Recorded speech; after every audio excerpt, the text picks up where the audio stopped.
ফের দাম বাড়ল পেট্রোল ডিজেলের।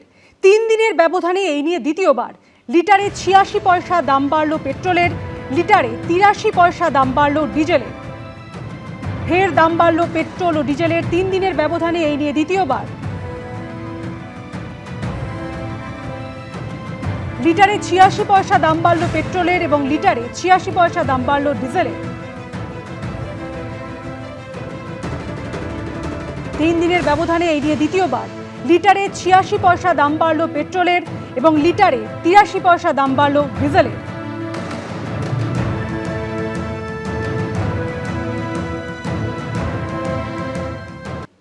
সামনের মাস থেকে আর মিলবে না ইমাম, মুয়াজ্জেম ও পুরোহিত ভাতা।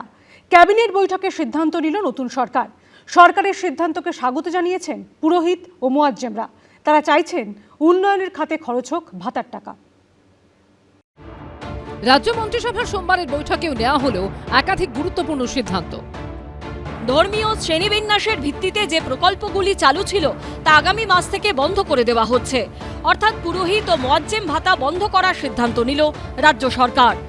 তথ্য ও সংস্কৃতি বিষয়ক দপ্তর এবং সংখ্যালঘু বিষয়ক ও মাদ্রাসা শিক্ষা দপ্তরের অধীনস্থ ধর্মীয় শ্রেণী বিন্যাসের ভিত্তিতে প্রদত্ত সহায়তামূলক প্রকল্পসমূহ বন্ধ। এই মাস চলবে, পরের মাস থেকে এটা বন্ধ করা হচ্ছে। এতদিন রাজ্যে ইমামরা পেতেন মাসিক 3000 টাকা করে, পুরোহিত ও মুয়াজ্জেমরা 1500 টাকা করে ভাতা পেতেন। ভোট ঘোষণার ঠিক আগের মুহূর্তে তাদের ভাতা বাড়িয়ে মাসিক 2000 টাকা করে তৃণমূল।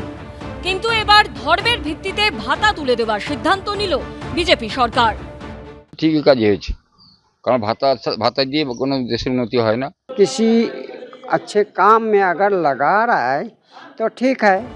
2011 সালে রাজ্যে ক্ষমতায় আসার পরের বছরে 2012 সালে ইমাম মুয়াজ্জেমদের ভাতা ঘোষণা করেছিলেন মমতা বন্দ্যোপাধ্যায়।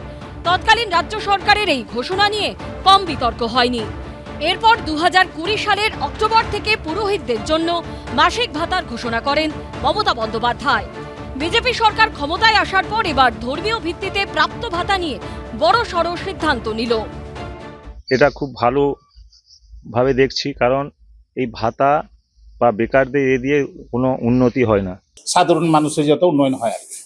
সরকার যখন আছে যা করতেছে সেটা ভালোই করতেছে। 2000-1000 টাকা ভাতাতে তেমন কিছু উন্নতি হয় না, এই জন্য আমার ভাতার প্রতি অত ইন্টারেস্ট নেই।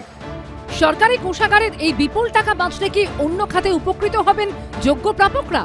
প্রদ্যোৎ সরকার, সুদীপ চক্রবর্তী ও বিজন চক্রবর্তী রিপোর্ট, এবিপি আনন্দ। সামনের মাস থেকে আর মিলবে না ইমাম, মুয়াজ্জেম ও পুরোহিত ভাতা। ক্যাবিনেট বৈঠকে সিদ্ধান্ত নিল নতুন সরকার। সরকারের সিদ্ধান্তকে স্বাগত জানিয়েছেন পুরোহিত ও মুয়াজ্জেমরা। তারা চাইছেন উন্নয়নের খাতে খরচ হোক ভাতার টাকা। রাজ্য মন্ত্রিসভার সোমবারের বৈঠকেও নেওয়া হলো একাধিক গুরুত্বপূর্ণ সিদ্ধান্ত। ধর্মীয় শ্রেণীবিন্যাসের ভিত্তিতে যে প্রকল্পগুলি চালু ছিল তা আগামী মাস থেকে বন্ধ করে দেওয়া হচ্ছে, অর্থাৎ পুরোহিত ও মুয়াজ্জেম ভাতা বন্ধ করার সিদ্ধান্ত নিল রাজ্য সরকার। তথ্য ও সংস্কৃতি বিষয়ক দপ্তর এবং সংখ্যালঘু বিষয়ক ও মাদ্রাসা শিক্ষা দপ্তরের অধীনস্থ ধর্মীয় শ্রেণী বিন্যাসের ভিত্তিতে প্রদত্ত সহায়তামূলক প্রকল্পসমূহ বন্ধ। এই মাস চলবে, পরের মাস থেকে এটা বন্ধ করা হচ্ছে। এতদিন রাজ্যে ইমামরা পেতেন মাসিক 3000 টাকা করে, পুরোহিত ও মুয়াজ্জেমরা 1500 টাকা করে ভাতা পেতেন। ভোট ঘোষণার ঠিক আগের মুহূর্তে তাদের ভাতা বাড়িয়ে মাসিক 2000 টাকা করে তৃণমূল।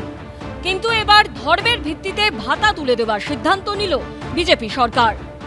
ঠিকই কাজ হয়েছে, কারণ ভাতা দিয়ে কোনো দেশের উন্নতি হয় না।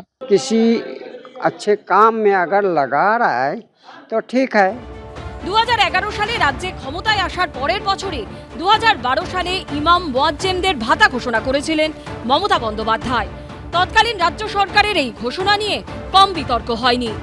এরপর 2020 সালের অক্টোবর থেকে পুরোহিতদের জন্য মাসিক ভাতার ঘোষণা করেন মমতা বন্দ্যোপাধ্যায়।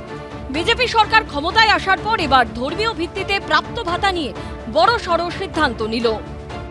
এটা খুব ভালোভাবে দেখছি, কারণ এই ভাতা বা বেকারদের এ দিয়ে কোনো উন্নতি হয় না। সাধারণ মানুষের যত উন্নয়ন হয় আর কি। সরকার যখন আছে যা করতেছে সেটা ভালোই করতেছে। 2000-1000 টাকা ভাতাতে যে তেমন কিছু উন্নতি হয় না, এই জন্য আমার ভাতার প্রতি অত ইন্টারেস্ট নেই। সরকারি কোষাগারের এই বিপুল টাকা বাঁচলে কি অন্য খাতে উপকৃত হবেন যোগ্য প্রাপকরা? প্রদ্যোৎ সরকার, সুদীপ চক্রবর্তী ও বিজন চক্রবর্তী রিপোর্ট, এবিপি আনন্দ। বিজেপির সংকল্পপত্রে প্রতিশ্রুতি ছিল ক্ষমতায় এলে সপ্তম বেতন কমিশন বাস্তবায়িত করা হবে।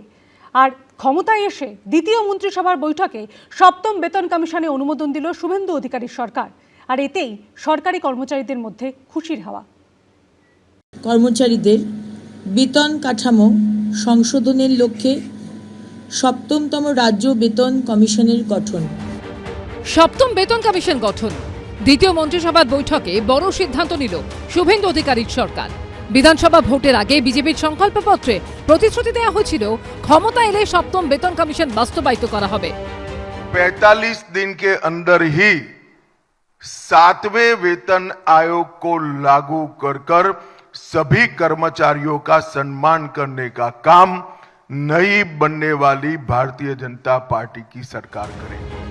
দ্বিতীয় রাজ্য মন্ত্রিসভার বৈঠকেই সপ্তম বেতন কমিশন গঠনের সিদ্ধান্ত নিল বিজেপি সরকার।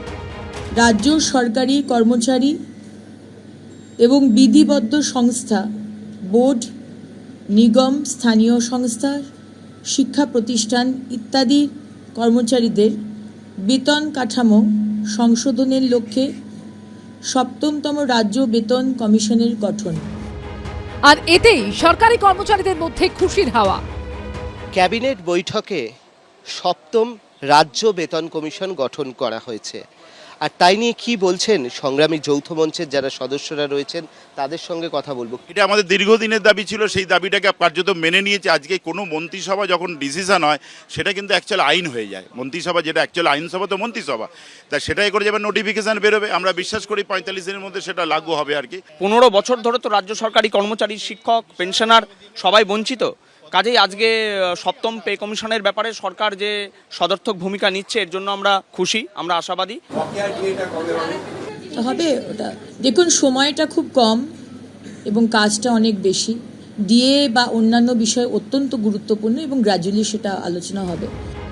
শুধু সপ্তম বেতন কমিশন নয়, অন্নপূর্ণা ভান্ডার, মহিলাদের বিনামূল্যে সরকারি বাসে যাত্রা, এমন একাধিক বিষয়ে সোমবার শিলমোহর দিল শুভেন্দু অধিকারীর মন্ত্রিসভা। দীপক ঘোষ, শুভেন্দু ভট্টাচার্য ও কমল কৃষ্ণদের রিপোর্ট, এবিপি আনন্দ। এবিপি আনন্দ, এগিয়ে থাকে, এগিয়ে রাখে।